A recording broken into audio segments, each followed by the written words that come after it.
Welcome to Sparks of History, where Jewish history and world history meet.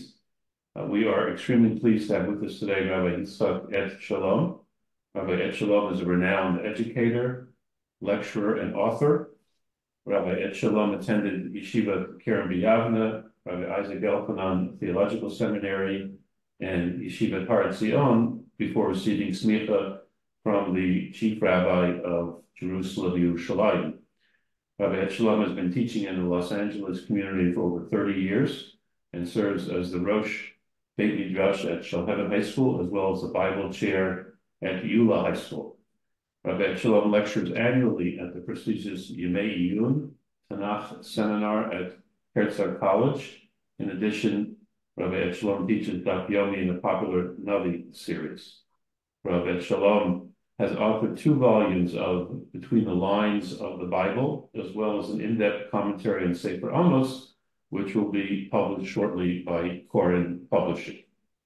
And today we will be talking about the study of Tanakh, of the Hebrew Bible, past, present, future. Rabbi Etshalom, thank you so much for being with us. We appreciate it very much. Thank you. Thank you, Rabbi Lieberman. It's a pleasure to be here. Okay. Just to start off, what is the state of study of Tanakh, the Jewish Bible, specifically in Jewish day schools and yeshivot? So I would, I have to give some historical perspective to that to answer the question. And the reality is that it's a split reality.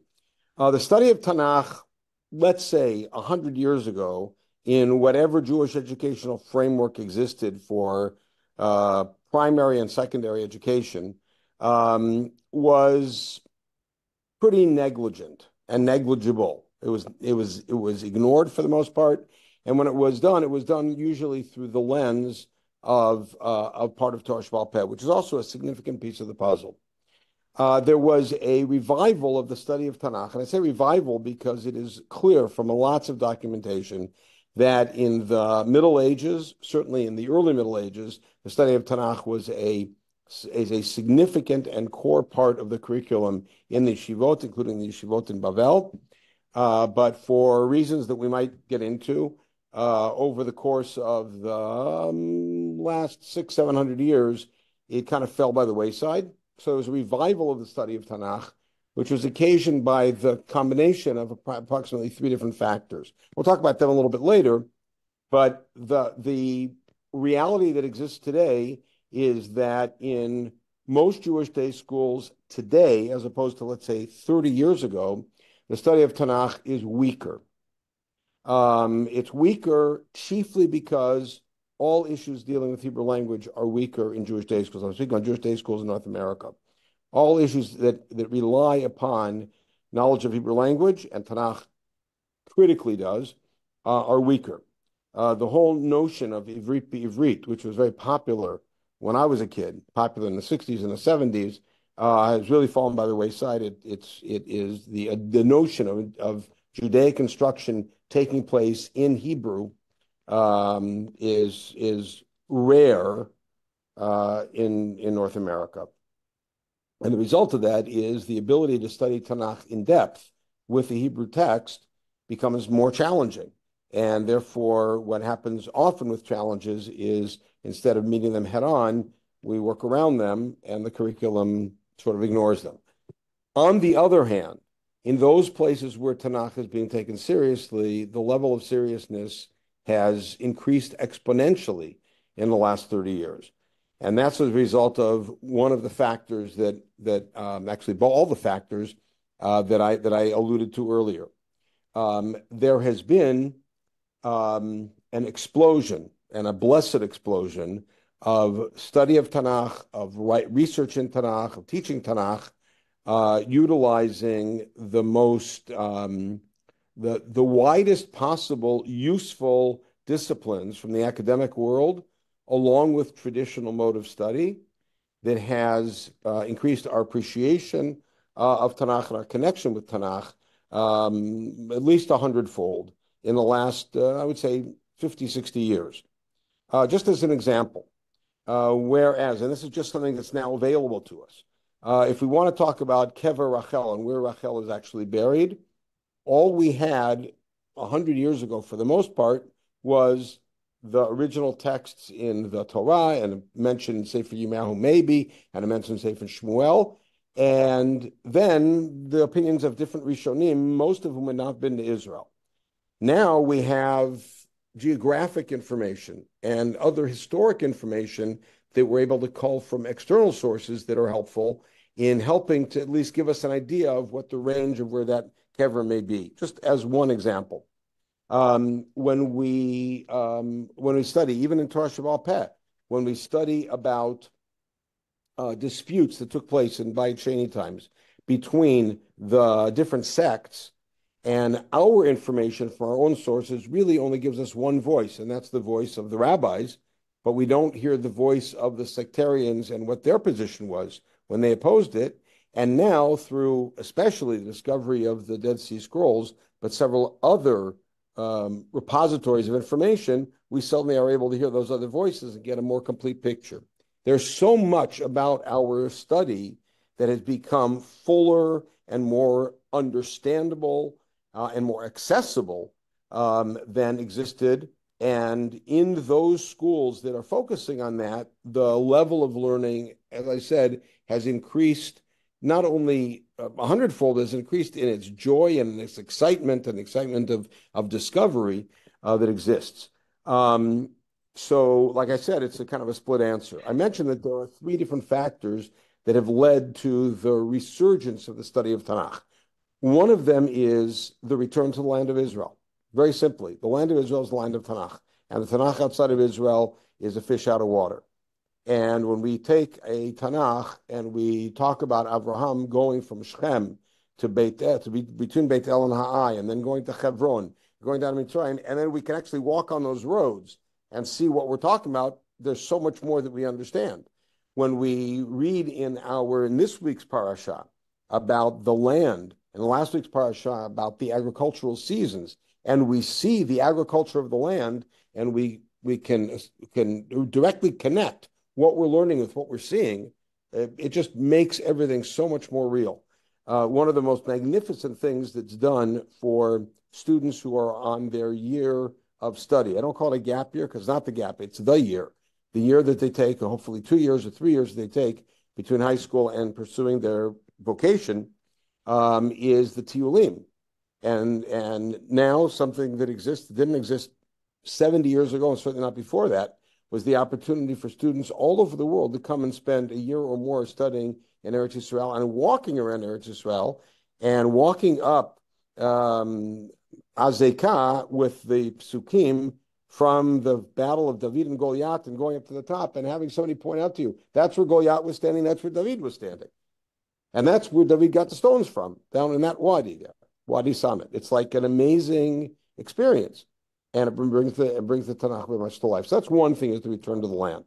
The second thing is something that happened in pair with that, but really from a bit of a different direction in the 19th century, and that was the revival of Hebrew as a spoken language.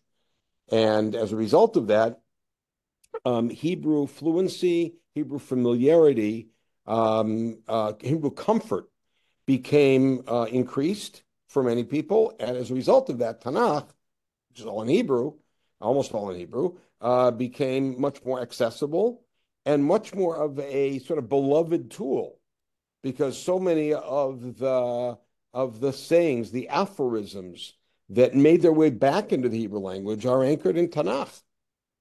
And so that was the second thing. The third thing is that whereas the academic study of the Bible, I'm calling it Bible on purpose, the academic study of the Bible, which really started in Germany, in France, in England, in the end of the 18th century and into the 19th century, had at its base, shall we say, a sense of animosity towards traditionalism.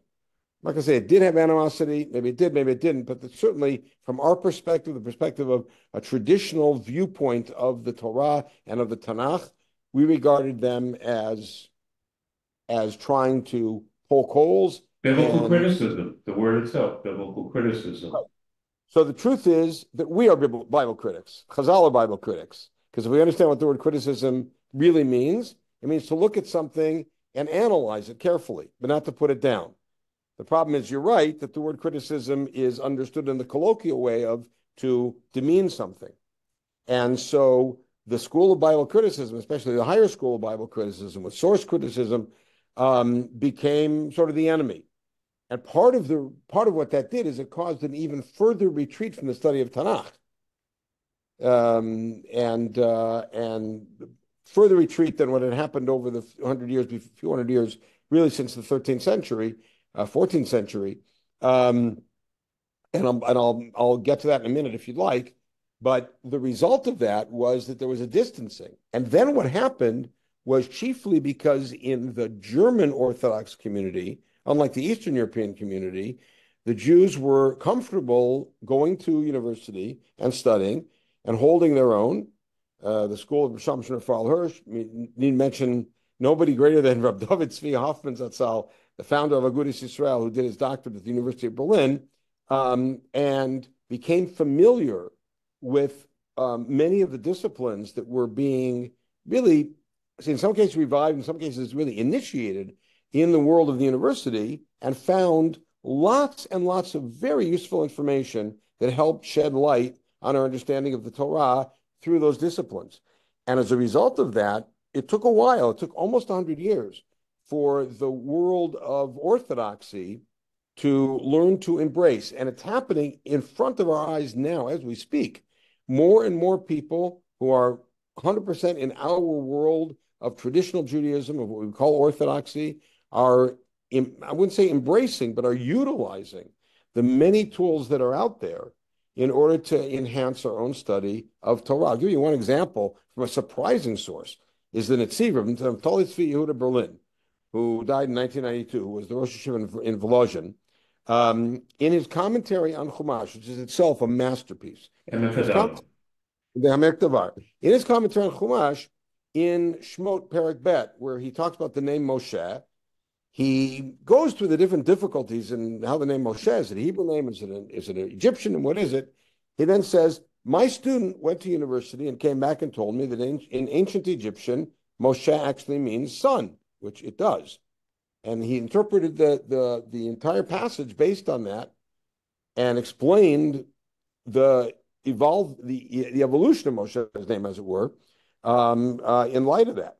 And he was willing to utilize what had been studied in a very early Egyptology class. This is 19th century, so Egyptology was still in its infancy, but that much they knew.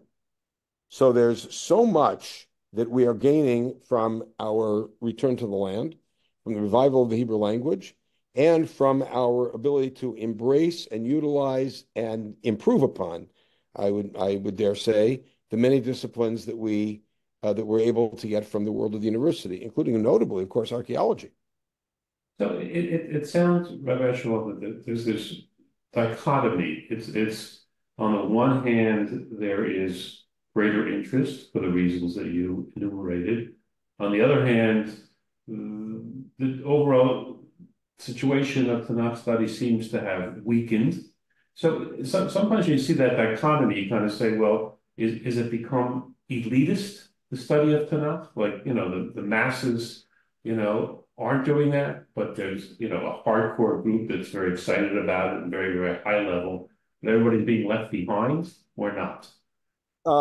Yeah, that's a pretty accurate description. I'll tell you what I do at YULA Boys High School, where I've been this is my 27th year teaching there.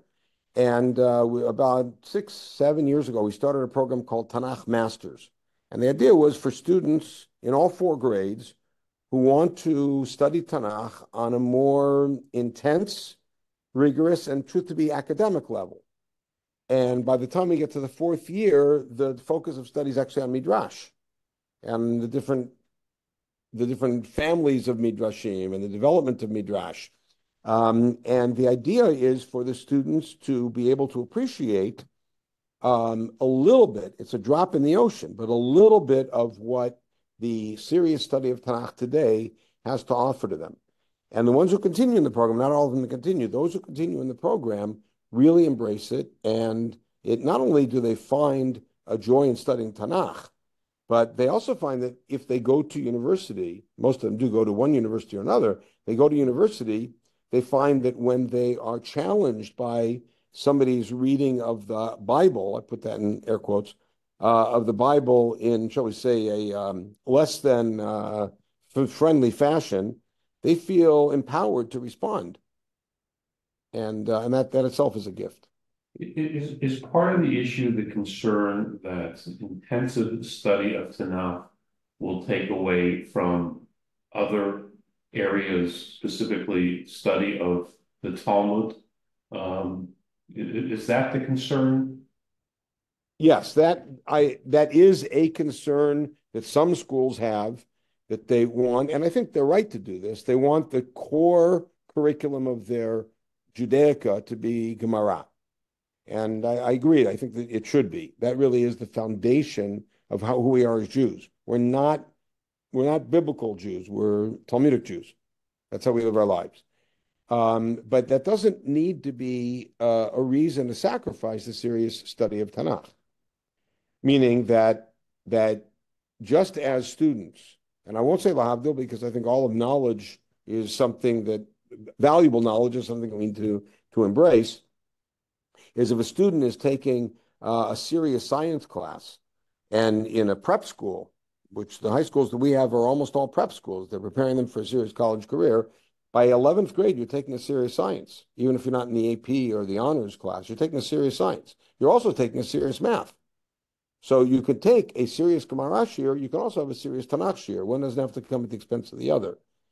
Part of the difficulty, though, is in finding teachers who are comfortable teaching Tanakh as a serious academic discipline and teaching it, shall we say, on its own terms instead of initially and completely against the backdrop of particular schools of interpretation.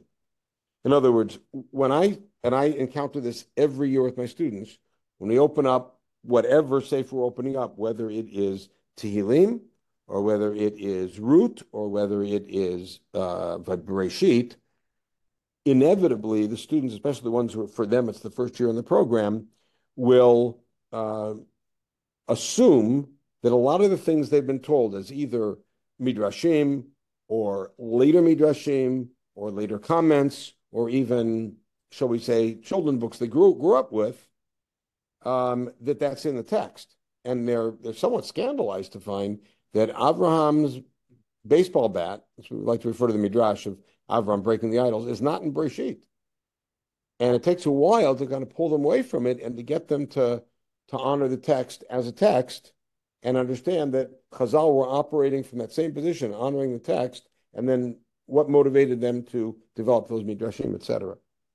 What commentaries have become popular or useful in developing this kind of curriculum? I know that some people have the approach, every year I'm going to go through the Torah cycle with this commentary to get a different flavor. What do you think is very useful and helps the students, and what's popular today?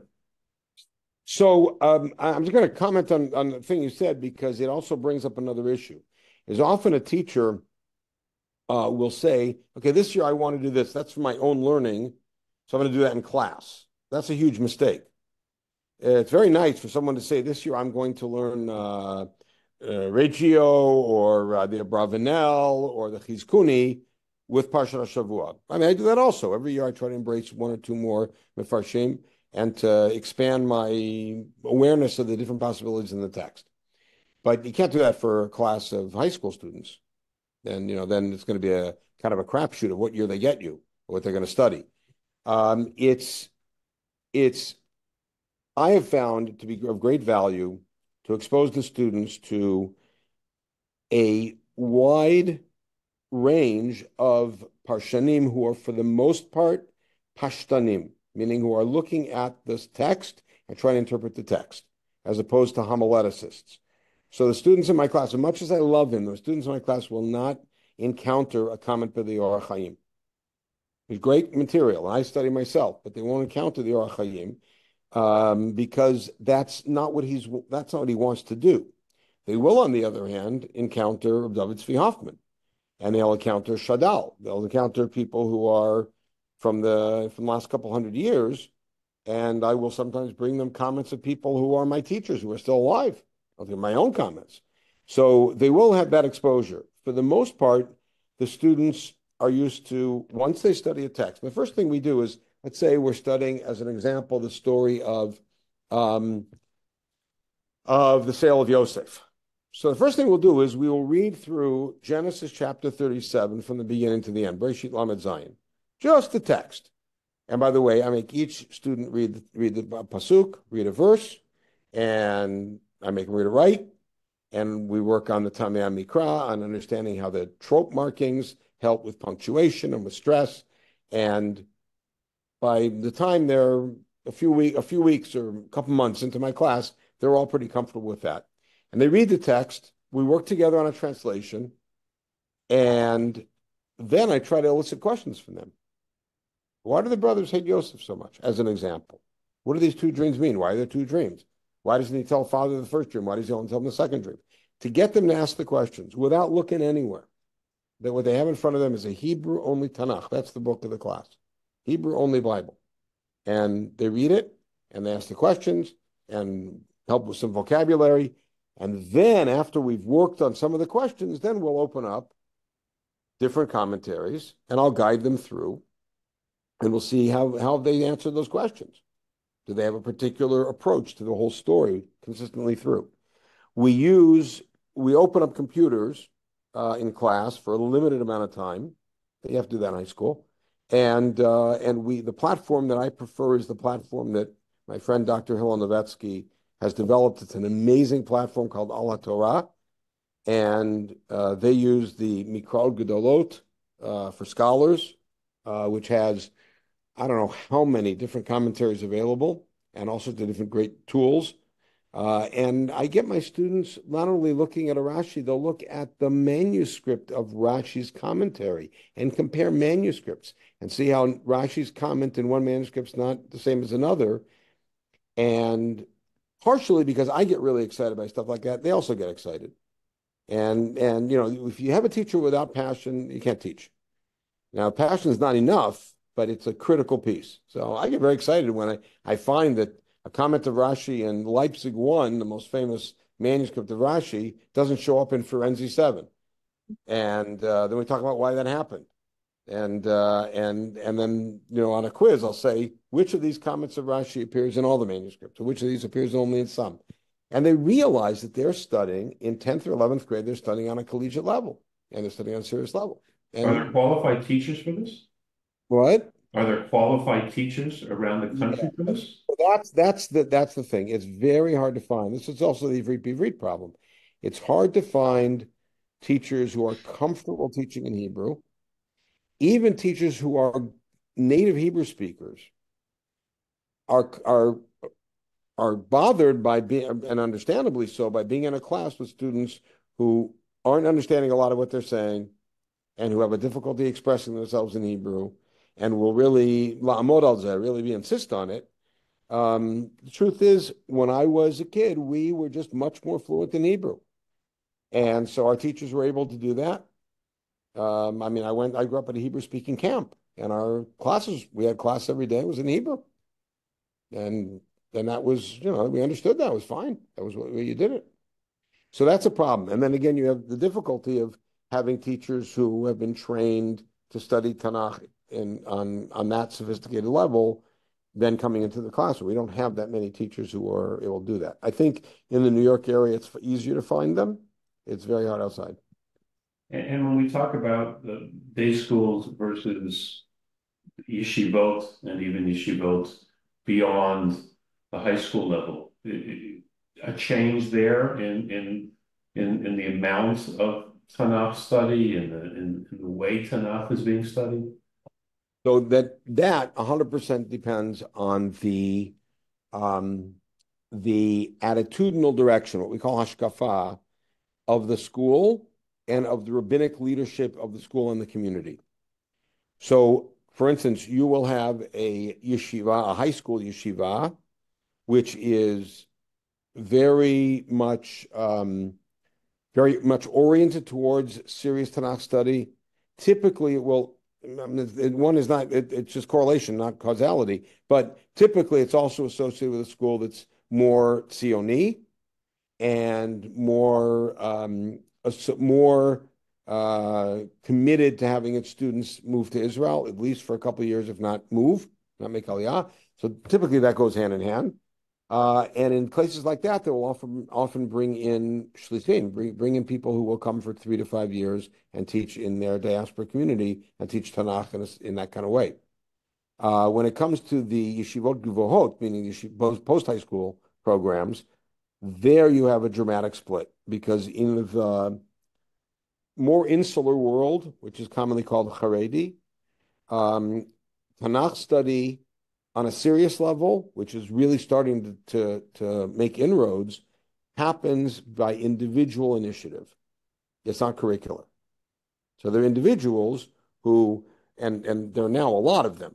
I attended a conference about 5 years ago in the middle of Mea Shearim, and it was packed with people from a world that I would not have thought were going to embrace academic study of Tanakh. And all of the speakers were archaeologists, philologists, and everybody was taking notes, and they're very interested in what's going on, and they wanted to follow up. This wasn't like lip service. They was very, very serious about it. And so there is an interest, but it's only by an individual initiative. It's not curricular. Whereas in yeshivot vohot that are more connected to the land, there's going to be a lot more of that formally in. So, for instance, in my yeshiva, Har Etzion, commonly known as the Gush, the students who come have the opportunity to study with some of the most brilliant Tanakh teachers alive today and take classes with them. The Herzog College, which really started as a teacher's college as part of the yeshiva, which now is its own college, but on the grounds of the yeshiva, allows yeshiva students to come and participate in the classes and encourages them. So it really depends on the place and its hashkafa, its attitude towards a whole range of things. What is your sense of the level of Tanakh study? You obviously mentioned Herzog, Etzion, and certainly Herzog and Yeshiva are making efforts to go outside of the yeshiva and have programs all over the country. But there's a sense that the average Israeli today just doesn't know Tanakh, just doesn't know. Is that your sense, or is it more nuanced than that? And what's happened? There used to be this tremendous interest. So again, a sense that there was this tremendous interest. The prime ministers always had their chumash, Tanakh chugim, and this and that. But when you encounter young people today, people don't see it. They don't see that there's any interest. Right. So it's certainly the case, and it's something to bemoan. The fact that the image of the secular Israeli of we'll call it 1950s, but it's actually more accurate to call it the 1930s, walking around with either a gun or a shovel or some tool and a Tanakh in the other hand, and looking it up and identifying the places where he was planting an orchard and identifying it in a book in place of Tanakh, that image is gone. Of course, so is the kibbutz, and so is the kumzitz. I mean, there's a lot of things from the Israel that we sort of idealized as young people that hardly exists. I miss it. I remember as a kid coming to being invited to an army camp in the Shomron and sitting around in a circle on the ground, and Yafar Yakoni was there leading a kumzitz. I mean, you can't do better than that. But we're not there anymore. There are at least 2 generations of secular Israelis who grew up without the background that first generation had, and yet with no religious ties that would make them want to reconnect in that way. And what's happened, and I think it's happened really in the last 15 years, is we're seeing, thank God, a revival of serious interest in religiosity among secular Israeli youth. And looking at the current situation today, obviously, since October 7th, since the start, why would the study of why should the studies not be so more critical today than ever before? You obviously mentioned now a resurgence, a greater interest. How can Tanakh and the study of Tanakh be a vehicle for continuation of this? Well, I'm going to step backwards and then come into October 7th, because from the very beginning, the Zionist enterprise, of which I'm a proud member, the Zionist enterprise was torn by two conflicting visions. And that was Kechol HaGoyim Beit Yisrael. We want the normalization of the Jewish people, as it was termed. We should be like everybody else. Or the idea of Am Yisrael as a unique force in history and a unique nation with a unique history and destiny. And the pull towards the uniqueness was consistently held by most of the religious sector. Originally was held by significant, but not universally, among the secular Zionists, because of a sense of a special calling. But once the state is established, and once we'll call it 1967, once there's a sense of settledness, and when we don't have to be afraid every minute that we're on the cusp of being annihilated, because that's really what 67 accomplished. Then we settled in, and that sense of quote unquote normalization, not normalcy, but normalization set in. And for many people, that meant really eschewing any parochial sensibilities, any identifiers that go beyond anything that every nation has, which is its language, its culture, but anything that's uniquely religious, especially something that could be perceived as exclusivist and that would cut other people out. And the problem is that when you get there, then you got to start asking the question, well, then what are we doing here? Why are we here? Because let's be honest, being here is hard. And when I say here, I'm where my heart is, which is in Israel. It's hard. It's a hard life. It's a difficult life. We're here because we have something much bigger to do.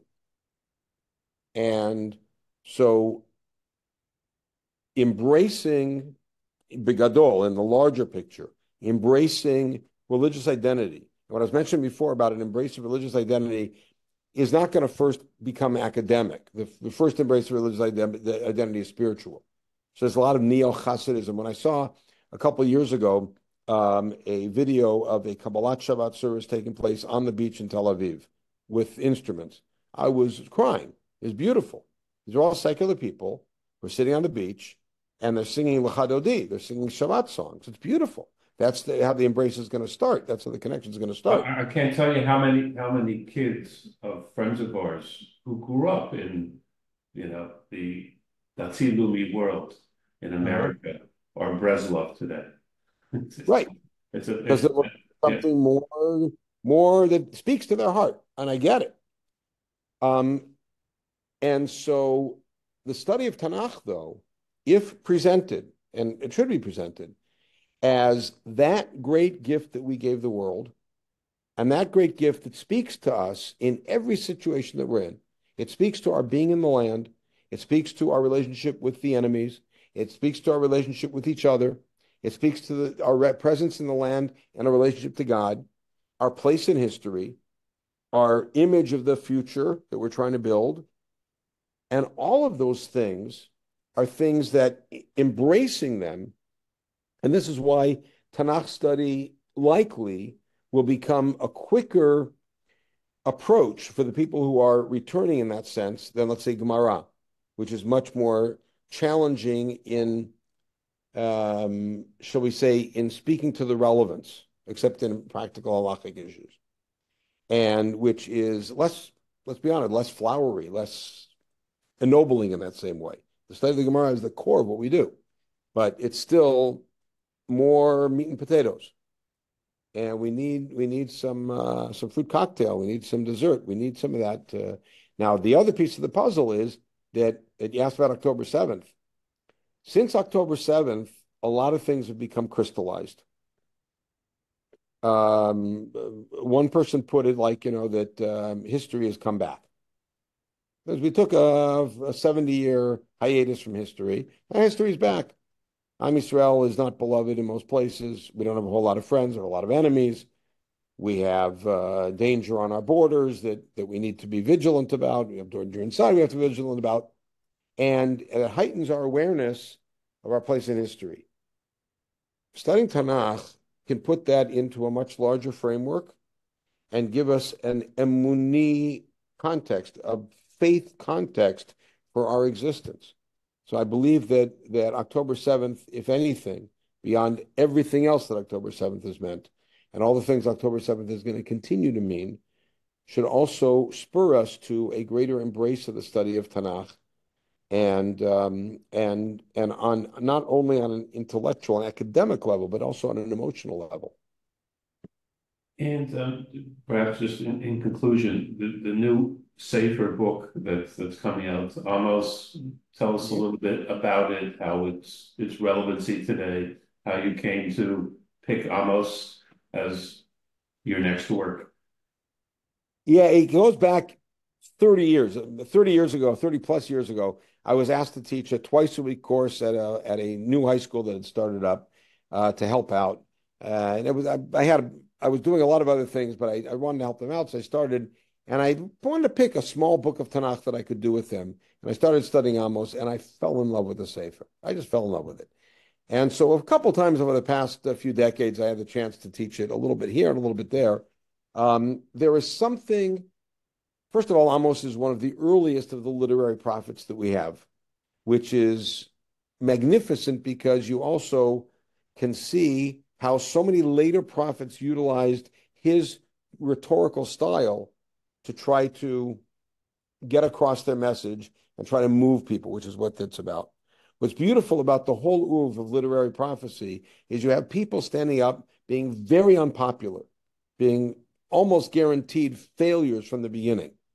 And yet they stand up and they speak, and their language is meant to elevate you. Their language is meant to take you on wings of hope and faith and to bring you to a much better place, while still making sure it's clear that a failure to do so may carry even an imminent punishment, an imminent threat. Amos, who is a total of 9 chapters, it's a small book, and most of the chapters aren't that long, speaks to an audience of people who are self-satisfied in Samaria. These are people who are wealthy. These people are people who don't give a second thought to abusing the poor and squeezing whatever they can out of them for their own wealth and their own pleasure. And speaks about people who speak in highfalutin terms. We can't wait for the day of the Lord. And he says, you have no idea what the day of the Lord is. You really don't want the day of the Lord. And he speaks in terms, his main message really is about justice. It's about how what we need to do is to create a society built on justice, a concern for the outsider, concern for the poor, and then all of the great blessings will come. There is a remarkable passage at the end of Amos, which many of our listeners, I'm sure, have heard, because in some communities, we read it for 2 weeks in a row as the Haftarah. And that is a statement near the end that seems to tear apart everything we believe about the chosenness of the people. And that is, Israel. You're just like another nation. I took them from here, I took them from there, I took you from Egypt. So what? And then the commentaries are all over the place trying to understand what the prophet is trying to do with that statement. And then it moves to the very clear statement that you are not like the other nations. You are a special nation, and those nations will come and go, and you are here forever. And I'm going to rebuild the fallen tabernacle of David, Sukkot David Onofelet, and it ends with 3 verses that I can't read them without crying. because they're not only so beautiful, they are also verses that we've seen come to reality in our own day and age. Amos could not picture this. He pictured it, he prophesied it, but he didn't see it. And the Rambam didn't get to see it, Rabbi Akiva Eiger didn't get to see it, but we get to see it. And that is returning us to the land, planting us firmly in the land with a promise that we'll never again be uprooted from the land. To read the end of Amos is to sing. It's beautiful. And I'm very excited about sharing this wonderful book with the readership. Should be out hopefully in a couple months. Couple months? Okay. Excellent.